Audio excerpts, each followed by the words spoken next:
Hi అండి అందరికీ. కోడిగుడ్డు పులుసండి. చాలా సింపుల్‌గా, టేస్టీగా ఎలా ఉంటదో చూపించబోతున్నానండి.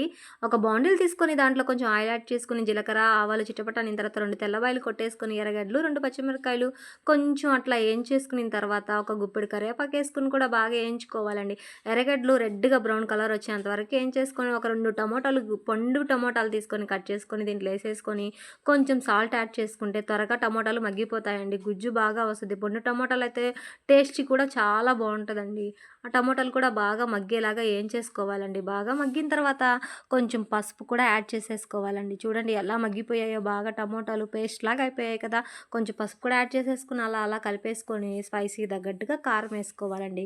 నేను పచ్చిమిరపకాయలు ఏసాను కాబట్టి కొంచెం కారం తగ్గించేసుకున్నానండి. కొంచెం కారం కూడా ఏసేసుకొని బాగా కలిపేసుకోవాలండి. కోడిగుడ్డు పులుసు అప్పుడప్పుడు ఇలా చేసుకోండి చాలా టేస్ట్ బావుంటది. కోడిగుడ్డు పులుసు అంటే కొంచెం గోరు పులుసు ఏసుకోవాలండి. చింతపండు నానేసుకొని పక్కన పెట్టుకున్నానండి. చింతపండుని జస్ట్ అలా అలా కలిపేసుకొని ఈ టమోటా గుజ్జులో కొంచెం యాడ్ చేసుకోవాలండి. కొంచెమే యాడ్ చేశాను. ఎక్కువ పులుపుగా ఉంటే మళ్ళీ బాగుండదని కొంచెం కూడా అది పులుసు యాడ్ చేసేసుకొని కొంచెం 4 వైపులా కలిపేసుకోవాలండి. బాగా కలిపేసుకుంటే పులుసు కూడా బాగా యాడ్ అయిపోతది దాంట్లోకి. ఇప్పుడు దీనికి సరిపోయేంత వాటర్ యాడ్ చేసుకోవాలండి దీంట్లోనే.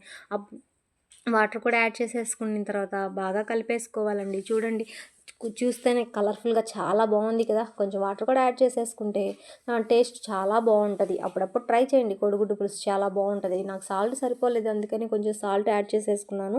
బాగా కలిపేసుకున్నానండి. ఈ లోపల గుడ్లు కూడా ఉడకబెట్టి పక్కన పెట్టేసుకున్నానండి.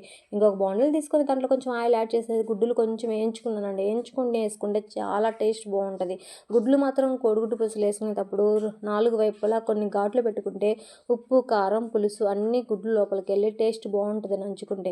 చూడండి కోడిగుడ్డు పులుసు ఎలా ఉడికిపోతూ ఉందో. లాస్ట్‌లో కొంచెం కొత్తిమీర చల్లేసుకొని కొంచెం దగ్గరికి రానిచ్చేసుకొని సర్వ్ చేసుకొని తింటే అద్దిరిపోద్దండి.